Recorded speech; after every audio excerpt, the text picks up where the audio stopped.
Filaria विषय रे मु तो शुणी आम गाँव रे जड़े दी जण फाइलेरिया रोगी भी थिले, किंतु मु अधिक चिंता करि नथिली आउ घर लोक भी ध्यान दे नथिले। केबे लागि नथिला कि यह आमको भी हेई पारे। बहुत बड़ भूल करदिलु। एबे तो ठीक हेई परिबो नाही, केवल अटके ही हेबो। गोदरा गोड़ माने फाइलेरिया एही रोग को बिल्कुल भी हालुकारे नियंतु नाही। एही रोग मशा कामुड़िबा द्वारा होई थाए आउ थरे होई गले तार चिकित्सा बहुत कष्टसाध्य हुए।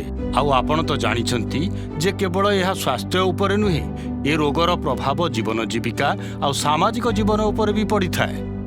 कारण फाइलेरिया संक्रमित मशा कामुड़िबा द्वारा होई थाए। यह काहाकू भी होई पारे।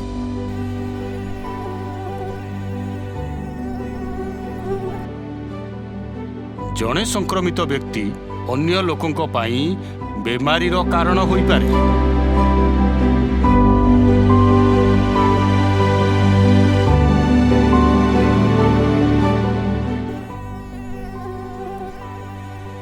फाइलेरिया आपणक देहरे जेकोसी बयस रे भी होई पारे। यहाकू रोगरे बदलैबा पाई दीर्घ समय लागि थाए आउ यह थरे होई गले यार चिकित्सा मुश्किल होई थाए। केवल गोदरा गोड़ एवं हाइड्रोसिल नुहे, फाइलेरिया कारणरू स्तनरे फुला एवं धातु रोग भी होई पारे। भारतर केतेक अंचल रे एबे भी बहुत लोक एही रोगरे पीड़ित अछंती, विशेष करी उत्तर प्रदेश, बिहार, झारखंड, ओडिशा और पश्चिम बंगर केतेक अंचल रे। एमिति भी फाइलेरिया रु बंचिबा किछि मुश्किल काम नुहे। प्रत्येक वर्ष सरकार एमडीए अभियान करी प्रभावित अंचल रे फाइलेरिया रु रक्षा पाइबा औषध मागणा रे देउछंती। सरकारी स्वास्थ्यकर्मी औषध नहीं आपनको घर को जिबे, तांको आगरे ही आपण माने औषध खाइबे।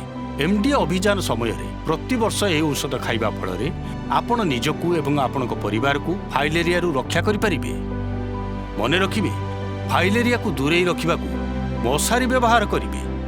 आपनको आखपाखरे पानी जमा हेबाकू देबे नाही। आउ एमडीए समय रे सरकार को द्वारा मागणा रे दिया जाउतबा फाइलेरिया रु रक्षा पाइबा औषध खाइबे। एबे कोन बुझिले? फाइलेरिया रो एकमात्र चिकित्सा याकू हेबाकू दियंतु नाही। मिसिकी रोकिबा फाइलेरिया।